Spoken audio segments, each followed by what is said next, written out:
नमस्कार दोस्तों, study with आचर में आपका स्वागत है। मैं लेके आई हूँ आपके लिए हिंदी की क्लास। हिंदी जो सब्जेक्ट है ये हमारा हर कॉम्पिटिटिव एग्ज़ाम में, हर प्रतियोगिता एग्ज़ाम में काम आता है। हर किसी, चाहे आपको अध्यापक परीक्षा हो, चाहे पुलिस लाइन में हो, चाहे वो आपका यूपीएससी हो, आपका चाहे पैट का एग्ज़ाम हो, किसी भी एग्ज़ाम में आपका हिंदी का 60 to 80% कवर होता ही होता है। तो इसलिए हम हिंदी की सारी क्लास पूरी की पूरी क्लास लेके आए हैं, ताकि आपका जो सिलेबस है आप अपनी सिलेबस के अकॉर्डिंग इसमें से पढ़ सको। तो इसलिए आपका ये हिंदी जितनी भी क्लासेस हमारी आगे आएंगी वो सब की सब आपके लिए पूरी की पूरी तरह उपयोगी है। तो हम आज स्टार्ट करते हैं हिंदी की भाषा से। हिंदी एक भाषा है। अब हम कहते हैं भाषा। सबसे पहले हम शुरुआत करते हैं भाषा। ये भाषा कहाँ से आया है? तो भाषा जो है भाष धातु से आया है। भाषा किस धातु से है? भाषा आपकी है भाष धातु। अब धातु के आते हमारे मन में विचार आता है कि धातु क्या है। तो कोई भी जो शब्द होता है उसका जो मेन चीज होती है वो धातु उसकी जो होती है वो उसकी मूल भाषा से ली जाती है। जो ये भाषा है इसका मूल शब्द है भाष से लिया गया है, और ये है किससे है? मूल भाषा से ली गई है, मूल भाषा। अब मूल भाषा का नाम सुनते हमारे दिमाग में क्या आता है?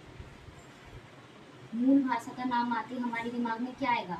मूल भाषा का नाम सुनते हमारे दिमाग में आएगा संस्कृत भाषा, क्योंकि हिंदी की जो जननी है वो कौन सी भाषा है? संस्कृत जानना है, संस्कृत भाषा है। तो ये हमारा सबसे पहले क्या होगा कि जो भाषा है वो भाष धातु से लिया गया है, जो कि मूल भाषा संस्कृत का धातु किसकी होती है? संस्कृत से आई है। अब हम आते हैं कि भाषा का शाब्दिक अर्थ है क्या? ये भाष धातु है, इसका शाब्दिक अर्थ क्या है? अगर हम इसका शाब्दिक अर्थ लें,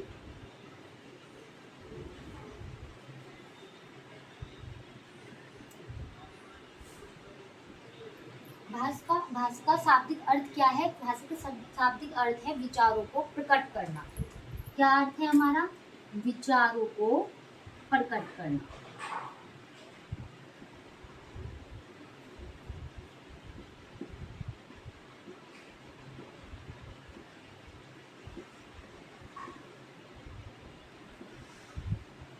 अब ध्यान दीजिए दोस्तों, भाषा जो है भाष धातु से मिलकर बना है, और भाष धातु का शाब्दिक अर्थ क्या है? विचारों को प्रकट करना। अब विचार क्या है? अब सबसे पहले हमारे मन में क्या आएगा कि विचार क्या है? क्या विचार भाषा है? नहीं। जब तक कोई भी किसी के भी दिमाग में कुछ बात है, अब मेरे मन में जो भावनाएं हैं या जो आपके मन में इस टाइम कुछ इस चीज को देख के सोच चल रही होगी, वो सब विचार है। मानो हम इस चीज से समझते हैं कि दो बंदे हैं, एक ए और एक बी। ए के मन में कुछ भाव है, बी के मन में कुछ भावनाएं हैं। तो जब तक इसके मन में जो भाव है, जो विचार है, जब तक वो बी को कहेगा नहीं, जब तक वो उसके मन में है तब तक वो विचार है। और जब उसने जिस साधन के द्वारा, जिस माध्यम के द्वारा बी को बताए, जिस साधन के द्वारा, जिस माध्यम के द्वारा उसने वो बी को बताए, वो साधन, वो माध्यम, वो क्या है? वो हमारी भाषा है। वो क्या है? भाषा। अब आप इसको एक लाइन में इस तरीके से समझ सकते हैं कि एक व्यक्ति या हम अपनी बात को जिस माध्यम से, जिस साधन से दूसरों को बताते हैं वो भाषा है।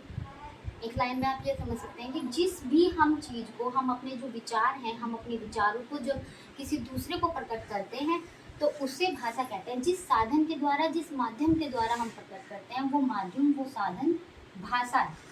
अब हम भाषा के आगे चलते हैं, भाषा की विशेषताएं। अभी जी हमें हिंदी पर नहीं आई हूँ, हिंदी शब्द है हमारा, लेकिन अभी हम हिंदी पे नहीं आ गए। हम हिंदी से पहले भाषा की बात कर रहे हैं कि भाषा शब्द है क्या।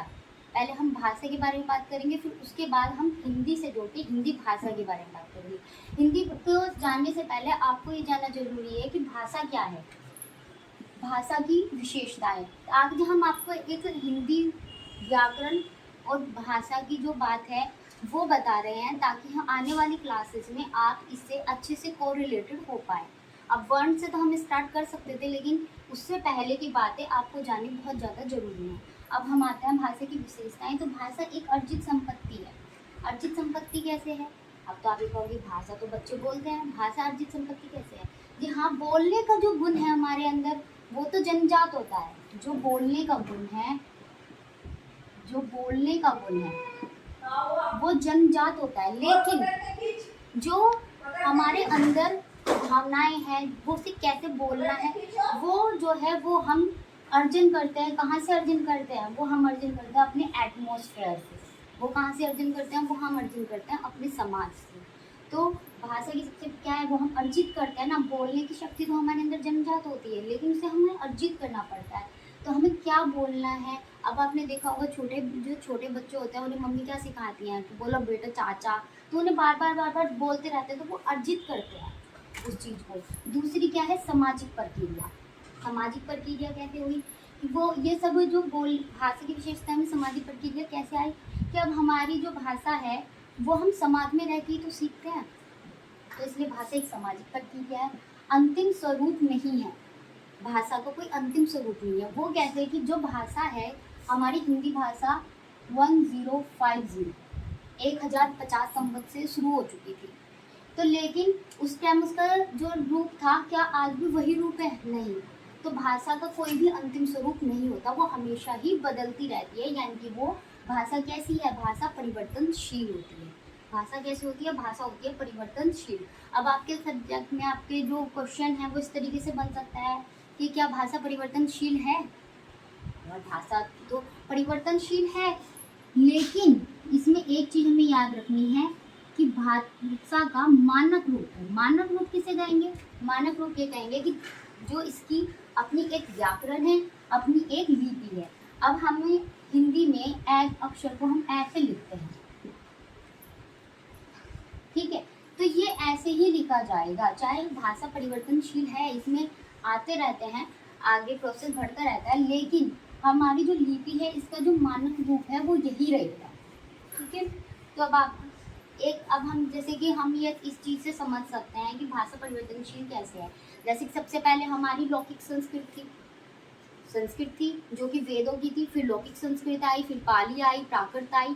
तो इस तरीके से फिर उसके बाद आपकी पाली, प्राकृत, फिर शौरसेनी, अपभ्रंश, उसके बाद हमारा हिंदी आई। अब क्या किसी की भी पकड़ एक सब्जेक्ट पर पूरी तरीके से हो सकती है? जी नहीं, किसी की भी पकड़ एक सब्जेक्ट पर पूरी तरीके से नहीं हो सकती है, क्योंकि वो हमेशा बदलती रहती है, आगे बढ़ती रहती है, आगे बढ़ती रहती है। आप उस चीज़ के बारे में तो जान लोगे। जैसे एक चीज़ हम उनके उसमें सूत्र में पढ़ते हैं, कठिन से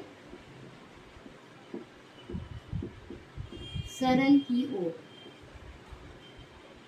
कठिन से सरल की ओर, ये भी पढ़ते हैं। कठिन से सरल की ओर का मतलब क्या है कि जब हमें उस चीज़ का व्याकरण आ गया तो हमें पता तो चली गई, तो वो लेकिन क्या होगा? सीखना तो हमेशा ही जारी रहता है। तो इसलिए कठिन से भाषा कैसे होती है? सरल की ओर होती है। अब आते हैं आगे कि भाषा को सीखने के लिए मनोवैज्ञानिक दृष्टिकोण। भाषा हम सीखते कैसे हैं?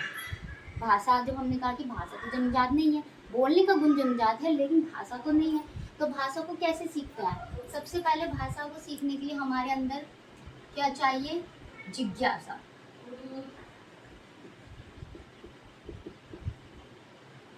सबसे पहले क्या चाहिए? जब तक हमारे अंदर किसी भी चीज़ की जिज्ञासा नहीं होगी तब तक हम उस चीज़ को नहीं सीख सकते। दूसरी चीज़ क्या होती है? दूसरी होती है अनुकरण।